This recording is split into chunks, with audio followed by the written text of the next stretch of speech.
बिस्मिल्लाहिर्रहमानिर्रहीम। अस्सलाम वालेकुम नादरीन, आप यूट्यूब चैनल देख रहे हैं। मैं इमरान खान। इस वक्त जब मैं ये वीडियो रिकॉर्ड कर रहा हूँ तो पाकिस्तान में दहशतगर्दी के दो बड़े वाक़यात हैं, एक इस्लामाबाद में और एक वाना में। इस्लामाबाद का जो जुडिशल कॉम्प्लेक्स है उसके बाद दहशतगर्दी हुई है और धमाका हुआ। उसके नतीजे में जो अब तक की इतलात हैं उनके मुताबिक 12 अफराद जाँ बहक हो गए और ख्वाजा आसिफ ने फ़ौरी तौर पर इस वाक़े को काबुल के साथ जोड़ा और जब उन्होंने बात की तो उन्होंने अफ़गानिस्तान को जो है वो इसके अंदर शामिल किया। और इसके अलावा जो एक और वाक़या हो रहा है वो हो रहा है इस वक्त वाना में। वाना में गुज़िश्ता रात से ही दहशतगर्दी का एक वाक़या रिपोर्ट हुआ और उसमें कुछ दहशतगर्द एक धमाका करके वाना कैडेट कॉलेज के अंदर दाखिल हो गए। नुकसानात के हवाले से अभी तक किसी किस्म की कोई इत्तला नहीं दी गई और मीडिया को कोई चीज़ विटनेस भी नहीं हुई। वहाँ सिर्फ सोर्सेज बता रहे हैं, इंफॉर्मेशन दे रहे हैं और वो सोर्सेज जो हैं वो DGISPR के सिक्योरिटी फोर्सेस के सोर्सेज हैं और उनका ये कहना है कि एवैक्यूएशन की जा रही है। जो वहाँ पे कैडेट्स हैं उनको निकाल रहे हैं और जो वहाँ पे उसाब्स हैं उनको निकाल रहे हैं। कुछ 600 के करीब 500-600 के करीब 5 से 600 के बीच में लोग थे जो वहाँ पे मौजूद थे और दहशतगर्दों को कहा जा रहा है जी कॉर्नर किया गया और उनके साथ लड़ाई चल रही है। जो तादाद बताई गई, एक तो धमाका हुआ था वहाँ पे, उसके अलावा ये बताया गया जो मल्टीपल इतलात सिक्योरिटी ज़राए से जो आई उनके मुताबिक भी कोई 3 दहशतगर्द हैं और उनके साथ लड़ाई चल रही वाना में गुज़िश्ता रात से। ये एक सिचुएशन वहाँ से रिपोर्ट हुई है। अब वहाँ पे कोई जर्नलिस्ट तो जाके कवर कर नहीं सकता, कोई ऐसा शहरी इलाका तो है नहीं, वो फ़ौज के ज़ेरे कंट्रोल एरिया है, तो उसको जो है वो फिर खुद ही सिक्योरिटी फोर्सेस बताएंगी वहाँ क्या हुआ। जो वो बताएंगे उसके ऊपर ही आपको इन्हिसार करना पड़ेगा। इस्लामाबाद का जो वाक़या है वो इंतहाई अफसोसनाक एक वाक़या है और एक वकील के बारे में बताया जा रहा है कि वो भी शहीद हो गए हैं, वकील साहब। उसके अलावा 12 लोग टोटल हैं जो जाँ बहक हो गए इस इंसिडेंट में, वो शहीद हो गए। और ये खुदकुश धमाका, इसके बारे में कहा जा रहा है कि ये धमाका खुदकुश था और खुदकुश हमलावर का कोई सर भी मिला। अब ये इस्लामाबाद जुडिशल कम्प्लेक्स है इस्लामाबाद में, तो लड़ाई जो है वो अब इस्लामाबाद तक पहुंचना शुरू हो गई है। लेकिन जब ये धमाका और ये चीज़ें हो रही थी तो उस वक्त कौमी असम्बली में बात इन पे नहीं की जा रही थी। जब पाकिस्तान में इतने बड़े इंसिडेंट हो रहे हों, आपके फेडरल कैपिटल के अंदर धमाका हो जाए, तो दुनिया का कोई भी मुल्क होगा वो फौरी तौर पे अपनी डिबेट को शिफ्ट करेगा और यहाँ ले जाएगा। लेकिन क्योंकि कौमी असम्बली में हर हाल में इस तरमीम को पास करवाना है जिसमें फ़ील्ड मार्शल आसिम मुनीर साहब को इस्तिस्ना और ताहयात नौकरी और बहुत सारी चीज़ें उसके अंदर शामिल हैं वो उनको मिलेंगी, तो क्योंकि वो तरमीम वहाँ पे पास हो रही है तो सिक्योरिटी के ऊपर, दहशतगर्दी के ऊपर किसी रुकन ने बात नहीं की है, सच तफसीली बातचीत नहीं की, डिबेट को शिफ्ट नहीं किया गया। हत्ता कि ये काम इतना ज़रूरी है, एक्सटेंशन, इस्तिस्ना, मुराद, सारी ज़िंदगी, ताहयाती, ये चीज़ें इतनी ज़रूरी हैं कि अज़ान की आवाज़ आई और नमाज का वक्फ़ा भी नहीं किया गया। ये नॉर्मली ऐसा होता नहीं है, कभी असम्बली में अज़ान की आवाज़ आती है तो फ़ौरन कहते हैं जी अब नमाज का वक्फ़ा कर लें, लेकिन ये काम शायद ज़्यादा ज़रूरी है तो इस काम को जारी रखा गया। दूसरा, जो लोग दावा कर रहे हैं वो बार बार कहते हैं जी इरफान सिद्दीकी साहब के साथ भी बड़ी ज़्यादती की गई है, एक लंबी वफ़ादारी है उनकी, लेकिन उसके बावजूद कल सेनेट का इजलास मुलतवी नहीं किया गया। लेकिन कोई बात नहीं, वो तो ये चीज़ें होती रहती हैं, ये चीज़ें होती रहती हैं। सियासत के सीने में दिल नहीं होता। अगर तो ये सच है तो ये अफसोसनाक बात है। मैं उम्मीद करता हूँ और दुआ करता हूँ कि ये बात सच ना हो, क्योंकि ये जब जब याद आएगी पाकिस्तानियों को तो पाकिस्तानियों को तकलीफ़ ही होगी और तकलीफ़देह याददाश्तें हैं ज़्यादातर पाकिस्तानियों की। 2022 में नाज़रीन मुराद सईद ने और बहुत सारे और लोगों ने चिल्ला चिल्ला कर ये बताया था कि दहशतगर्दों को पाकिस्तान मत लाइए, लेकिन कुछ जर्नलों को इस बात का बड़ा शौक़ था, आर्मी चीफ को बड़ा शौक़ था, फिर PDM की सरकार भी इसीलिए बनाई गई, तो इन सब ने मिलकर दहशतगर्दों को पाकिस्तान के अंदर दाखिल किया। इमरान खान की हुकूमत को अप्रैल के दूसरे हफ्ते में गिराने के बाद जून, जुलाई और अगस्त में बड़ी तेज़ी से दहशतगर्दों को पाकिस्तान के अंदर लाया गया, उन्हें पाकिस्तान के अंदर लाकर सेटल किया गया। बहुत एहतजाज हुआ, अवाम ने बहुत शोर मचाया, लेकिन क्योंकि जर्नैलों की पॉलिसी थी वो ये करते रहे और अब पूरा पाकिस्तान भुगत रहा है। ये आग जो है वो सबके दरवाजे तक आएगी, मैंने कहा था अब आ रही है। मुराद सईद भी ये कह रहा था, बार बार कह रहा था, लेकिन उस वक्त किसी ने बात सुनी नहीं। या कोई सुनना नहीं चाह रहा था। मगर अब भी वक्त है उन जर्नैलों को और उन सारे किरदारों को कटहरे में लाया जाए जो इन दहशतगर्दों को बाई डिज़ाइन पाकिस्तान लेकर आए, और पाकिस्तान लाकर इनके लिए बॉर्डर नरम किए, इनको लेकर आए, इनको सहूलतकारी दी। ये यहाँ पे आपके जो खैबर पख्तूनख्वा के कई कबायली इलाके वहाँ दंदनाते फिरते थे, इनको बाई डिज़ाइन लाकर बसाया गया। और जिस वक्त निगरान हुकूमत चल रही थी उस वक्त बहुत बड़ी तादाद में ये लोग पहुँचे, क्योंकि तब पाकिस्तान तहरीक इंसाफ के ऊपर सारा फोकस था सिक्योरिटी फोर्सेस का, वो बेचारे सारे भागे हुए थे, तो दहशतगर्दों के लिए मौजें थी। उस दौर में 2023 में जब तक इलेक्शन नहीं हो रही, पूरा 2023 का साल जो है वो निगरान हुकूमत रही वहाँ पे खैबर पख्तूनख्वा में। तो उस पूरे साल के अंदर खैबर पख्तूनख्वा में दहशतगर्द जो है वो बड़ी तेज़ी से दाखिल किए गए, और 2024 में हमने उसको भुगतना शुरू कर दिया। और आज 2025 के इख्तिताम पे हम कहाँ खड़े हैं, इस्लामाबाद के अंदर एक धमाका हो गया, और वज़रा ये बता रहे हैं कि पाकिस्तान का कोई शहर भी महफूज नहीं है। तो जिन लोगों ने पाकिस्तान को इस आग में झोंका है उन लोगों को कटहरे में लाना बहुत ज़रूरी है, उनसे ज़रूर पूछा जाना चाहिए। दूसरी बात यह है कि अब क्योंकि धमाका इस्लामाबाद में हुआ है तो आप मीडिया के ऊपर कवरेज भी देखेंगे, खबरें भी देखेंगे। वाना कैडेट कॉलेज के ऊपर जो अटैक हुआ, बहुत सारी चीज़ें कवरेजेस देखेंगे। अब एक जंग का माहौल बनेगा हमारा अफ़गानिस्तान के साथ, और जंग के बाद दोबारा हम बैठेंगे, फिर हम बातचीत करेंगे और फिर किसी नतीजे पे पहुंचेंगे। तो नॉर्मली यही होता है कि जो हमारी तरह के मुल्क होते हैं ना, ये पहले जंगें लड़ते हैं आपस में, जंगें लड़ने के बाद अच्छी तरह एक दूसरे को मारते हैं, एक दूसरे का टिका के नुकसान करते हैं। उसके बाद जब काफ़ी नुकसान हो जाता है फिर बैठते हैं, बैठ के टेबल पे बात करते हैं, फिर तालिबान को भी समझ आ जाएगी और फिर पाकिस्तान को भी समझ आ जाएगी। पहले पाकिस्तानी जर्नैलों ने इनको लाकर पाकिस्तान के अंदर बसाया, डिटाई और बेशर्मी के साथ ये फार्मूला उन्होंने यहाँ पे लगाया। इसके ऊपर ब्रीफिंग देते रहे पार्लियामेंटेरियंस को कि हमने दहशतगर्दों को लेकर आना है। पहले इन्हें लाकर यहाँ पे बसाया और उसके बाद बेड़ा गर्क करवाया, और अब कह रहे हैं जी एक लड़ाई में लड़नी पड़ेगी। तो ठीक है, आपकी मर्जी है, लेकिन इस्लामाबाद में खून बहा है तो ये खून महंगा है। कबायली इलाकों में खून बहता है तो खबर भी नहीं चलती, टिकट भी नहीं चलता, लेकिन इस्लामाबाद में खून बहा है, बड़ी बड़ी खबरें बनेगी और बड़ा रोला बनेगा। इंडिया के साथ भी आपके हालात जो हैं वो ख़राब हो सकते हैं। अब उसकी वजह यह है कि वहाँ पे भी एक धमाका हुआ है। इंडिया में आपने बड़ी मशहूर एक इमारत का नाम सुना होगा, दिल्ली लाल किला। तो लाल किला के करीब, यानी वहाँ जहाँ धमाका हुआ वहाँ से लाल किला करीब है, बिल्कुल सामने। तो वहाँ पे एक कार बम धमाका हुआ है कल, और वो जो कार बम धमाका हुआ उसके अंदर इंडिया में 8 लोग वहाँ पे मारे गए और बहुत बड़ी तादाद में लोग ज़ख्मी हो गए। धमाके की शिद्दत बहुत ज़्यादा थी वहाँ पे, और वहाँ का जो मीडिया रिपोर्ट कर रहा है, वहाँ की जो गवर्नमेंट कह रही है, वो भी इसके ऊपर इन्वेस्टिगेशंस कर रहे हैं, और वो ये कह रहे हैं जी हम इन दहशतगर्दों के पीछे आएंगे। तो लाजमी बात है, जैसे पाकिस्तान हर चीज़ का इल्ज़ाम हम अफ़गानिस्तान पर डालते हैं क्योंकि वो हमसे कमज़ोर है, तो इंडिया भी हम उससे छोटा मुल्क है, वो इल्ज़ाम हम पे ही डालेगा और किस पे डालेगा। अब इंडिया इल्ज़ाम उठा के कहीं यूरोप में तो नहीं ले जाएगा, वो हम पे ही डालेगा, चाहे उसकी अपनी नाअहली हो, चाहे उसकी अपनी नालायकी हो, लेकिन इंडिया इल्ज़ाम पाकिस्तान पे डालेगा। अच्छा, जो वाना वाला अटैक है ना, उसमें इनिशियली जो सिक्योरिटी फोर्सेस के ज़राए उन्होंने ये कह दिया, ये कंफर्म कर दिया कि ये दहशतगर्द ना सिर्फ अफ़गानी है, अफ़गानिस्तान से आए हैं, बल्कि अफ़गानिस्तान के साथ राब्ते में भी हैं। उन्होंने ये पहले ही कह दिया कि जनाब अभी ऑपरेशन मुकम्मल नहीं हो, लेकिन पहले ही उन्होंने ये बता दिया कि जनाब ये अफ़गानिस्तान के साथ लिंक्ड हैं जो यहाँ पे दहशतगर्दी कर रहे हैं। तो और ख्वाजा आसिफ ने इस्लामाबाद वाला अफ़गानिस्तान के बारे में बताया, और साथ ये भी कहते हैं कि ये फितनतुल ख़वारिज हैं और ये इंडिया इनको सपोर्ट करता है, इंडियन फंडेड है। तो पाकिस्तान ने अफ़गानिस्तान और इंडिया के ऊपर इल्ज़ाम लगाया। अब इंडिया के ऊपर जो धमाका हुआ उन्होंने अभी उसकी इंक्वायरी करने के बाद इल्ज़ाम लगाना है, और ज़्यादा इम्कानात यही है कि वो पाकिस्तान के ऊपर ही मलबा गिराएंगे जैसे वो हमेशा करते हैं। तो ये खित्ते के अंदर एक नई लड़ाई वाली सूरत बन सकती है। और मैं आपको एक चीज़ बता दूं, लड़ाई जो है ना वो फौजी जर्नैलों को हमेशा सूट करती है, या जो फाशिस्ट हुक्मरान होते हैं उन्हें बहुत सूट करती है। जैसे प्यूटन है, वो रशिया एक लड़ाई लड़ रहा है 3 साल से, तो प्यूटन और उसके जर्नैल सारे हीरो हैं अपने मुल्क में।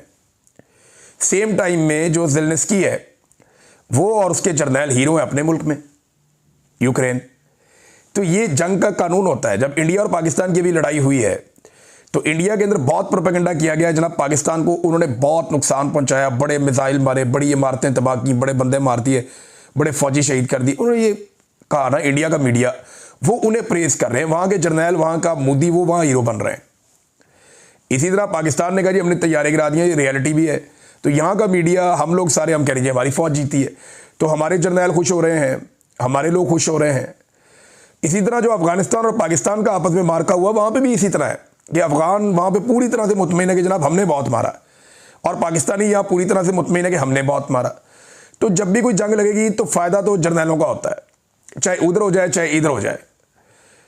कौम का फ़ायदा तब होगा जब पाकिस्तानी जर्नैल कश्मीर को आज़ाद करवा के दे देंगे। हम कहेंगे जी कमाल हो गया, ज़बरदस्त काम कर दिया सर आपने कश्मीर आज़ाद करवा दिया, हमारी दिली ख्वाहिश पूरी हो गई, अब हम कश्मीर में अपने घरों में जा सकते हैं।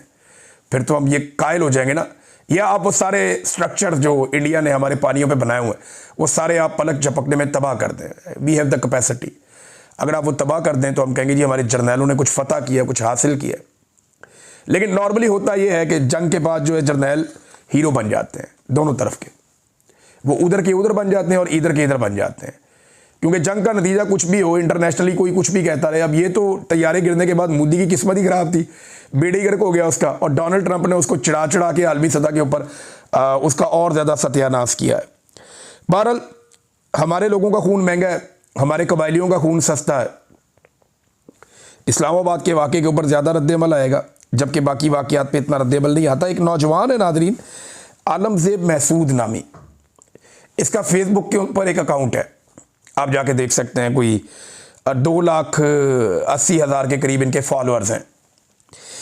ये जो है इन्होंने, सुहेल अफरीदी ने स्टेटमेंट दिया, जिस स्टेटमेंट के ऊपर सुहेल अफरीदी साहब पे एक मुकदमा भी दर्ज हुआ कि मस्जिद में ला के फ़ौज ने कुत्ते बांध दिए, और जब हमने कहा तो जवाब आया कि आप और ये एक जैसे हैं। तो वो जो स्टेटमेंट सुहेल अफरीदी का है, इसकी तस्दीक की है ये नौजवान ने, आलमज़ेब महसूद साहब ने।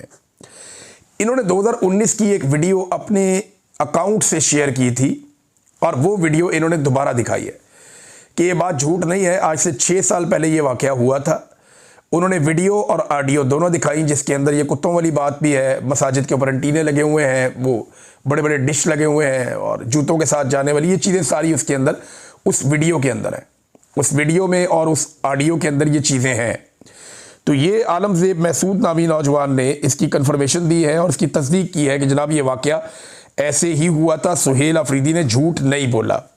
अफसोसनाक बात है। अब नाज़रीन, एक तरफ तो ये चल रहा है, दूसरी तरफ खैबर पख्तूनख्वा के अंदर जो है वो एक जरगा है जो 12 नवंबर को यानी कल के दिन में होने जा रहा है।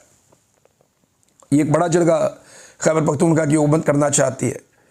जो फेडरल गवर्नमेंट है या पाकिस्तान की एस्टेब्लिशमेंट है, वो इसको नाकाम करना चाहती है कि ये जरगा कामयाब ना हो। लेकिन सबको दावत दी है। अब ये फैसला किया गया है कि इस जरगे का जो भी एलामिया होगा, वो एलामिया जारी किया जाएगा और पहुंचाया जाएगा वफाकी हुकूमत तक भी, सिक्योरिटी इदारों तक भी, और हर स्टेक होल्डर को वो एलामिया दिया जाएगा कि ये खैबर पख्तूनख्वा का जो अमन जरगा बैठा है, मुतफ़िक़ा तौर पे सारी पॉलिटिकल पार्टीज़ और स्टेक होल्डर्स, ये उनकी राय और फैसला है। तो इसकी रोशनी में आगे बढ़ा जाए। यहाँ से एक नई डिबेट शुरू होगी। या तो आपने डायरेक्टली जंग की तरफ जाना है, ताकत का इस्तेमाल आपको दहशतगर्दी के खिलाफ करना पड़ता है। आप ये नहीं कह सकते कि ताकत का इस्तेमाल ही नहीं होगा, बिल्कुल नहीं, ताकत का इस्तेमाल आपको करना पड़ेगा दहशतगर्दी के खिलाफ। लेकिन वो कैसे करना है और इस लड़ाई को लीड किसने करना है, इस लड़ाई को कोई जर्नैल लीड नहीं कर सकता, उसका काम ही नहीं है। लीड लीडर्स ने करना है, पॉलिटिकल अवामी हुकूमत ने लीड करना है। वो जो स्टेक होल्डर्स हैं इलाके के, उन्होंने लीड करना है। उन्होंने बताना है कि जनाब कहाँ आपकी ज़रूरत है और कहाँ नहीं है। अगर तो ये सारा कुछ जर्नैलों के कंट्रोल में दिया गया तो माजी की तरह सारे ऑपरेशन बेकार हुए, ये भी बेकार हो जाएगा। जितनी दहशतगर्दी के खिलाफ आपने लड़ाई लड़ी, आज तक आपको फ़ायदा ही कोई नहीं हुआ, दोबारा आ जाती है फिर। तो जर्नैलों के हाथ में चीज़ नहीं देनी, चीज़ जो है पॉलिटिकल लीडरशिप के हाथ में रहनी चाहिए। फैसले उन्हें करने चाहिए और मुशावरत के बाद फैसले करने चाहिए। अवाम को, लोगों को शामिल करना चाहिए। अफगानिस्तान भी इसका एक स्टेक होल्डर है, उसको भी शामिल करना चाहिए। बहरहाल ये अभी तो जरगा होगा, कल तो बहुत सारी खबरें आएंगी, मैं आपके साथ शेयर करूंगा। अतर मिनुल्लाह ने भी एक खत लिख दिया जी, और अतर मिनुल्लाह साहब जो है सुप्रीम कोर्ट ऑफ पाकिस्तान में जज हैं। उन्होंने एक लेटर लिखा है चीफ जस्टिस ऑफ पाकिस्तान को, और चीफ जस्टिस ऑफ पाकिस्तान के अलावा उन्होंने ये लेटर बहुत सारे और लोगों को भी लिखा है, यानी बाकी जो जजेज हैं उनको भी दिया है, और अब पब्लिक भी हो गया उनका लेटर। तो नाज़रीन, उन्होंने जो लेटर लिखा उसमें वो कहते हैं कि हम खुद को बुनियादी हकूक़ का मुहाफ़िज़ कहते हैं, लेकिन जब साबिक चीफ जस्टिस पाकिस्तान ने बताया कि जबरी गुमशुदगी का मामला उनके दरवाजे तक पहुंच गया है, तो हम खामोश रहे। एक और चीफ जस्टिस ने मखसूस नशिस्तों के केस के तनाजुर में 12 जजेस को खबरदार किया कि सिर्फ मैंने अब तक मार्शल लॉ को रोक रखा है, वो आएंगे और हमें घर भेज देंगे। अदलिया में बैरूनी मुदाखलत अब कोई ढकी छुपी बात नहीं रही, बल्कि नाकाबिले तरदीद हकीकत है। जो सच बोलता है उसका हाल इस्लामाबाद हाई कोर्ट के जजों जैसा हो जाता है। इन्होंने पूरी अदलिया को झंझोड़ा है। जस्टिस अतर मनल्ला ने, उन्होंने कहा जी इस्लामाबाद हाई कोर्ट को अवामी एतमाद हासिल करने पर निशाना बनाया गया। बहादुर जजेस के ख़त और एतराफ़ सुप्रीम कोर्ट के ज़मीर पर बोझ हैं। हम सच जानते हैं मगर सिर्फ चाय खानों में सरगोशियों तक महदूद हैं। बैरूनी मुदाखलत अब कोई राज नहीं है, एक खुली हकीकत है। जो जज सच बोलता है वो इंतकाम का निशाना बनता है। जो जज नहीं झुकता उसके खिलाफ एहतसाब का हथियार इस्तेमाल होता है। हमें याद रखना होगा कि अदलिया आवाम के लिए है, ताकतवरों के लिए नहीं है। अदलिया की निजात सच्चाई और ख़ुद एहतसाबी में है। हमें अपनी गलतियां तस्लीम करनी होंगी और इस्लाह करना होगी। ये जनाब अतर मनल्ला साहब कह रहे हैं। उन्होंने मज़ीद बातें भी की याया फरीदी साहब को लिखे हुए ख़त में कि सुप्रीम कोर्ट अक्सर ताकतवरों के साथ खड़ी रही है, अवाम के साथ खड़ी नहीं हुई। जुल्फ़िकार अली भुट्टो की उन्होंने मिसाल दी, नवाज शरीफ की, मरीम नवाज़ की। फिर उन्होंने कहा जी इमरान खान के साथ होने वाला सलूक उसी जबर के एक तसलसल का आज हिस्सा है। झंझोड़ने की कोशिश की सबको अतर मनल्ला ने, लेकिन इस वक्त जो अदलिया की हालत है वो हम सब अच्छी तरह जानते हैं कि अदलिया कहाँ पहुँच गई और किस तरह पहुँचाई गई। और ये पाकिस्तान की एस्टेब्लिशमेंट का मौजूदा सियासी सहूलतकारों के साथ मिलकर एक कारनामा है। नादरीन ने कुछ दानिश्वर हैं पाकिस्तान में, वो आज भी ये कहते हैं कि जरदारी और नवाज शरीफ ने फ़ौज को दीवार के साथ लगा के सियासत से बाहर कर दिया था चार्टर ऑफ डेमोक्रेसी के बाद। लेकिन इमरान खान ने फ़ौज को सियासत में, वो कहते हैं जी कि वापस रेलिवेंट कर दिया है। अब ये जो दानिश्वर है ना, ये मेरे ख्याल में इमरान खान साहब के बुग़्ज़ में मुब्तला है और कोई वजह नहीं है। मैं कुछ फैक्ट्स सामने रखता हूं जो नवाज शरीफ और जरदारी ने किए, हालांकि इस तरह के दर्जनों हैं, लेकिन मैं 5-7 आपके सामने रखता हूं जो इन दोनों ने मिलकर किए, जो चार्टर ऑफ डेमोक्रेसी की रूह के खिलाफ थे और जिसमें ये फ़ौज की सहूलतकारी का काम एक दूसरे के खिलाफ कर रहे थे। नंबर 1, ये जो सड़कों पे घसीटने वाली बातें थी, ये एस्टेब्लिशमेंट के साथ कौन मुलाकातें करता था और जरदारी को सड़कों पे घसीटता था? ये इमरान खान ने तो नहीं किया था। फिर जो मेमो गेट स्कैंडल आया था जिसमें हुसैन हक्कानी भी फंस गया था और सारे फंस गए थे, इस मेमो गेट स्कैंडल में जिसमें पाकिस्तान की एस्टेब्लिशमेंट का एक घटिया किरदार था, वो कौन सा सियासतदान था जो काला कोट पहनकर सुप्रीम कोर्ट ऑफ पाकिस्तान पहुंच गया था? नवाज शरीफ था ना, इमरान खान तो नहीं था। फिर मुंतखब वज़ीर आज़म यूसुफ रज़ा गिलानी से इस्तीफ़ा कौन मांग रहा था? नवाज शरीफ मांग रहा था ना। आज भी वीडियोस मौजूद हैं। जनरल कियानी को एक्सटेंशन किसने दी थी? जरदारी ने दी थी और नवाज शरीफ ने सहूलतकारी की थी। इमरान खान तो तब असेंबली का हिस्सा ही नहीं था ना। तो फिर इमरान खान पे इल्ज़ाम आप कैसे डाल सकते हैं? जनरल कियानी को सियासत में कौन लाया? यही लोग लेकर आए। फिर अदलिया बहाली की तहरीक में एस्टेब्लिशमेंट के साथ किसने डील की? फिर पंजाब के अंदर गवर्नर राज किसने लगाया? ये सारे काम कौन कर रहा था? जरदारी और नवाज शरीफ कर रहे थे। फिर फौज के साथ मिलकर 2013 के इलेक्शन में पंचर किसने लगाए थे? बताएं ना। ये जो धांधली 2013 के इलेक्शन में हुई थी फौज के साथ मिलकर, ये किसने की थी? इमरान खान ने तो नहीं की थी, उसके तो खिलाफ धांधली हुई थी। तो इमरान खान पे मलबा डालने से पहले इनके गिरेबानों में झांकना चाहिए कि इन लोगों ने किस तरीके से फौज को सियासत से बाहर करने की बजाय बार बार फौज को सियासत के अंदर घसीटा अपने ज़ाती मफादात के लिए, अपने फ़ायदों के लिए। मैं तो इनकी कवरेज करता था, मुझे नहीं पता कि रोज़ाना की बुनियाद पे ये क्या स्टेटमेंट देते थे, ये क्या करते थे। ये तो जनाब फौज के सहूलतकार बने हुए थे 2013 से पहले, पूरी तरह से मिलिट्री एस्टेब्लिशमेंट के कंट्रोल में थे ताकि इन्हें हुकूमत मिल जाए। और हुकूमत के लिए ये कौन कौन से जर्नैलों को कहाँ कहाँ जाके कैसे कैसे मिलता रहे, कौन कौन डीलें करता रहा, सारी दुनिया को पता है। अदलिया की बहाली की तहरीक में फौजी जर्नैलों ने क्या किरदार अदा किया, ये सारी दुनिया को पता है। एक जर्नैल से जान छुड़ाने के लिए दूसरे जर्नैल के साथ कैसे साजबाज की गई, सारी दुनिया को पता है। और इमरान खान को तो 2018 में हुकूमत जर्नैल देना ही नहीं चाहते थे। वो तो रिएक्शन इतना ज़्यादा था पब्लिक का कि हुकूमत देनी पड़ गई। वरना शहबाज शरीफ अपने मुंह से कह रहा है कि जनाब मैं हुकूमत के लिए अपनी कैबिनेट चुन रहा था और मुझे कह दिया गया था। जनरल बाजवा और जनरल फैज़ जो है वो इंटरव्यूज़ करते फिर रहे थे। ये सारा काम किसने किया था? यानी इमरान खान के बुग़्ज़ ने कुछ लोगों को इतना अंधा कर दिया कि उन्हें समझ ही नहीं आती, और वो हर चीज़, ये दूसरी जंग अज़ीम भी उठा के इमरान खान पे डाल दो, पहली जंग अज़ीम भी उस पर डाल दो। आज तक दुनिया में जितनी तबाही हुई है ना, जो एटम बम चला था हिरोशिमा नागासाकी पे, वो भी इमरान खान पे डाल दो। इनका बस चले ना तो ये हर चीज़ उसके ऊपर डाल दें, और आने वाले 100 साल के मसाइल भी इमरान खान पे ही डाल दें। हद हो गई वैसे। नाज़रीन, एक बहस और चल रही है, क्या इरफान सिद्दीकी साहब जिनका इंतकाल हो गया हाल ही में, क्या उनके ऊपर इस वक्त तनकीद की जा सकती है? मैं इसके ऊपर ना एक बैलेंस बात करना चाहता हूँ। लेकिन ज़िया-उल हक के ऊपर आज भी तनकीद होती है, मुशर्रफ के ऊपर भी आज तनकीद होती है, और कोई उनको जस्टिफाई करने वाला मौजूद नहीं है, ना उनके इदारों में, ना उनकी फैमिलीज़ में, कोई नहीं कर सकता। भुट्टो को फांसी दी जजों ने, उनके ऊपर तनकीद होती है आज भी। बड़े मकरू किरदार हैं जो तारीख़ के अंदर रहे, उनके ऊपर आज भी तनकीद होती है। लेकिन जब कोई फौत होता है ना, तो उस वक्त थोड़ी देर के लिए मेरे ख्याल में एक मार्जिन क्रिएट करना चाहिए। ये ज़रूर बात सच है कि इरफान सिद्दीकी साहब ने जुल्म, जबर और फस्तायत की सपोर्ट की है, उसकी हमायत की है, ये बात ठीक है, गलत नहीं है। लेकिन इस वक्त क्योंकि उनके जो लवाकिन हैं वो बड़े दुख में, रंज में और तकलीफ़ में है, तो फॉर द टाइम बीइंग तारीख़ बड़ी ज़ालिम चीज़ है, वो लिखी जा चुकी है। कौन कहाँ खड़ा था ये सबको पता है, और ये रिकॉर्ड सीधा रहेगा। जनरल ज़िया-उल हक जब फौत हुए थे, सारे अफसोस कर रहे थे।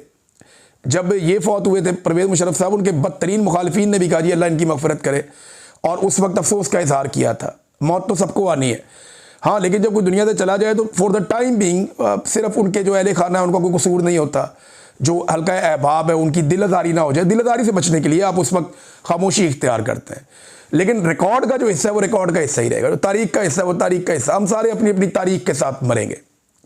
हमने जो वो गलत किया वो तारीख़ के अंदर गलत लिखा जाएगा, हमने जो अच्छा किया वो तारीख़ के अंदर अच्छा लिखा जाएगा। लेकिन जिस वक्त किसी की मौत हो जाए, उस वक्त थोड़ी देर के लिए मेरे ख्याल में फॉर द टाइम बीइंग वो चीज़ें जस्टिफाई नहीं की जा सकती। वो जो लोग जस्टिफाई कर रहे हैं वो भी गूं खा रहे हैं, उनको नहीं करना चाहिए। वो चीज़ें जस्टिफाई नहीं की जा सकती हैं। अब फस्तायत को, जबर को, जुल्म को, उसकी हमायत को आप जस्टिफाई नहीं कर सकते, लेकिन ये तारीख़ में लिखा गया है जिसने जो किया है, और वो फ्यूचर में आपको आने वाले दिनों में आप लोगों के मुँह से सुनते रहेंगे। तो अब तक के लिए इतना ही, अपना ख्याल रखिएगा, अपने चैनल का भी। अल्लाह हाफ़िज़।